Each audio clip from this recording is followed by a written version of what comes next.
Di round 3 ini cuma kita satu-satunya wakil ASEAN. Semua ingin kalahin Indonesia. Karena kita sudah terlalu tinggi larinya, Bang. Nggak ada tuh yang lain. Ya kan? Padahal Vietnam kan lebih tinggi secara peringkat. Thailand lebih tinggi. Tapi kita yang lolos. Bahkan memungkinkan kita untuk lolos Piala Dunia. Makin terkapar orang kalau kita lolos Piala Dunia. Bisa Abang bisa lihat kan? Bang Arya bisa tahu gimana kalau kita bisa lolos misalnya Piala Dunia. Apa yang dunia ini terjadi kan? Best lagi lah dari segi quality event itu sendiri. Tapi kalau dari segi fans memang minta maaf cakap lah, Indonesia memang tak boleh lawan tu. Dia kalau buat event macam ni apa tu. Value pemain kita itu sekarang udah ratusan miliar. Bahkan satu pemain aja dibandingkan satu value, satu pemain Singapura, satu pemain tim, satu tim Singapura Malaysia, satu pemain kita udah lebih mahal.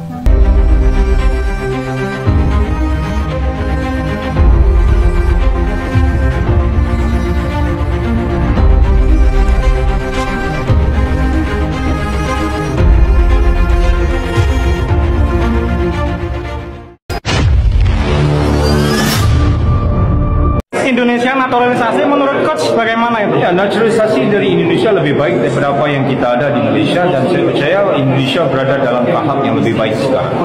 Apa impak yang ada pada Pak Erick Thohir untuk membawa kemajuan kepada bola sepak Indonesia? Cara berpikir Pak Erick ya itu udah apa namanya udah di high level, dan aplikasinya cukup luar biasa dengan beberapa terobosan. Karena dia juga mempunyai klub di Inter Milan sebelumnya, itu membuat beliau ini keputusannya yang sangat luar biasa, sehingga dampaknya di pemain, di tim pelatih, di atmosfer sepak bola Liga Indonesia sangat luar biasa. Itu yang membuat kita lebih maju dan lebih bukan yang dulu nggak bagus ya, lebih bagus dan lebih nampak hasil positifnya. Tak dinafikan kejayaan sekarang Persatuan Sepak Bola Indonesia dan inisiatif Ketua Umum Pak Erick Thohir dah membuka mata pada semua barisan coach daripada senior team sampai youth. Kita akan mengambil pemain warisan yang kualiti tinggi supaya kita untuk mewakili negara.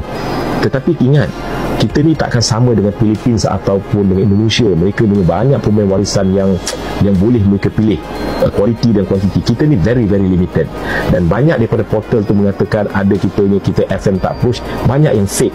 Dan counsel saya Christopher Lash yang memantau perkara ini telah melihat yang reason ini pun, pemain ini pun bila kita PM dengan dia pun dia tak jawab, dan kita pun dapat tu dia pun tak ada mak ayah atau ibu atau ayah dia daripada Malaysia. Jadi banyak yang ada tipu lah maksud dia. Pemain Malaysia yang dinaturalisasi bedanya sama kita. Ya. Ini hebatnya Erick Thohir. Visi ya. Visi. Dia itu sengaja menaturalisasi banyak pemain muda. Ya. Sedikit pemain mid generation, sangat sedikit old generation. Itu paling Tom Haya sama Jody Ahmad doang. Ya. Malaysia menaturalisasi pemain yang sudah main di liganya yang praktis tua-tua semua. Yang akhir. Ya. Jadi kita masih ini dalam proses. Let's say 5 tahun lagi Tom Haya, Jody Ahmad gak main lagi kan. Tapi di bawahnya masuk generasinya Sandy Walsh, Shane, Ragnar, JHS itu masih main kan? Oke. Nah, di bawahnya udah mulai matang. Oke. Jadi benar-benar dibikin sehingga apa namanya? Long termnya itu masih berlaku. Asia makin gusar dengan langkah maju PSSI. Tekanan dari Malaysia dan negara-negara tetangga semakin nyata. Indonesia terus menjadi sorotan dalam dunia sepak bola Asia, khususnya di kawasan ASEAN. Langkah besar yang dilakukan PSSI Persatuan Sepak Bola Seluruh Indonesia dalam membangun fondasi sepak bola nasional mulai menunjukkan hasil nyata. Keberhasilan Indonesia menjadi satu-satunya negara ASEAN yang lolos ke ronde ketiga kualifikasi Piala Dunia FIFA telah menjadi bukti nyata bahwa sepak bola Indonesia sedang memasuki era baru. Namun, keberhasilan ini tidak hanya membawa kebanggaan, tetapi juga menjadi pemicu keresahan bagi negara-negara tetangga. Salah satunya adalah Malaysia, yang terlihat semakin giat melakukan berbagai langkah untuk mengejar ketertinggalan dari Indonesia. Federasi Sepak Bola Malaysia, FAM, telah melakukan sejumlah terobosan, mulai dari merevolusi struktur organisasi, mengganti pelatih, hingga merekrut pemain keturunan demi meningkatkan kualitas tim nasional mereka. Meski begitu, langkah Malaysia ini belum membuahkan hasil yang signifikan.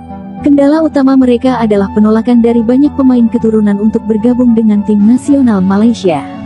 Situasi ini semakin mempertegas perbedaan strategi dan pendekatan antara Malaysia dan Indonesia. Di sisi lain, keberhasilan Indonesia di panggung internasional jelas menjadi ancaman bagi negara-negara tetangga. Tidak hanya Malaysia, tetapi juga negara-negara lain di Asia Tenggara dan Asia secara umum yang merasa tersingi oleh kemajuan pesat sepak bola Indonesia. Dengan berbagai program pembinaan usia muda, pengelolaan liga yang semakin profesional, serta dukungan penuh dari pemerintah dan masyarakat, PSSI telah menciptakan fondasi yang kuat untuk membawa tim nasional ke level yang lebih tinggi. Ketakutan ASEAN jika Indonesia lolos ke Piala Dunia. Ketakutan terbesar negara-negara tetangga adalah jika Indonesia berhasil lolos ke Piala Dunia FIFA. Hal ini tidak hanya akan menjadi kebanggaan nasional bagi Indonesia, tetapi juga memberikan dampak besar terhadap posisi Indonesia di sepak bola Asia. Jika ini terjadi, Indonesia akan menjadi inspirasi sekaligus ancaman nyata bagi negara-negara lain di ASEAN. Negara-negara seperti Thailand, Vietnam, dan Malaysia, yang selama ini merasa memiliki tradisi sepak bola yang kuat, kini harus menghadapi kenyataan bahwa Indonesia mulai meninggalkan mereka dalam berbagai aspek. Sebagai respon, mereka terus mencari celah untuk melemahkan dominasi Indonesia, baik melalui strategi di lapangan maupun lobi di luar lapangan. Namun, Indonesia tampaknya tidak terganggu oleh tekanan ini. Dengan semangat Garuda, tim nasional terus fokus pada persiapan dan permainan terbaik di setiap pertandingan. Dukungan luar biasa dari masyarakat Indonesia menjadi kekuatan tambahan yang tidak dimiliki oleh negara-negara lain.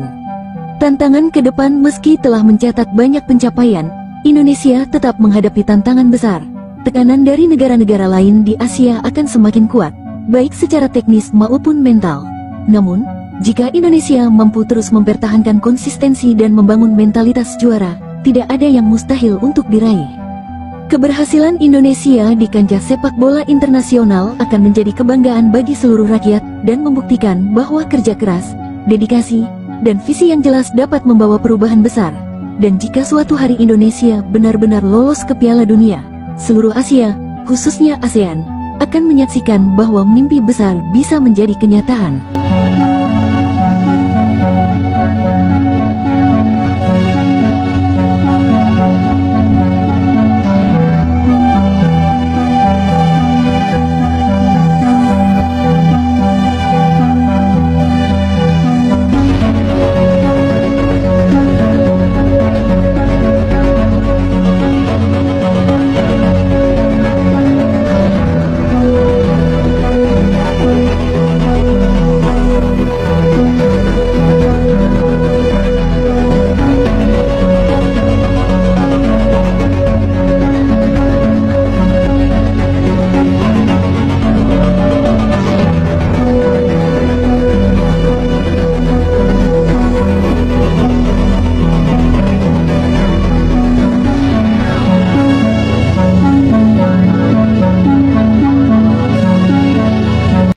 YAM Tunku Mahkota Ismail, pemangku Sultan Johor memaklumkan bahawa pihaknya telah mengenal pasti 7 pemain warisan Wat Harimau Malaya.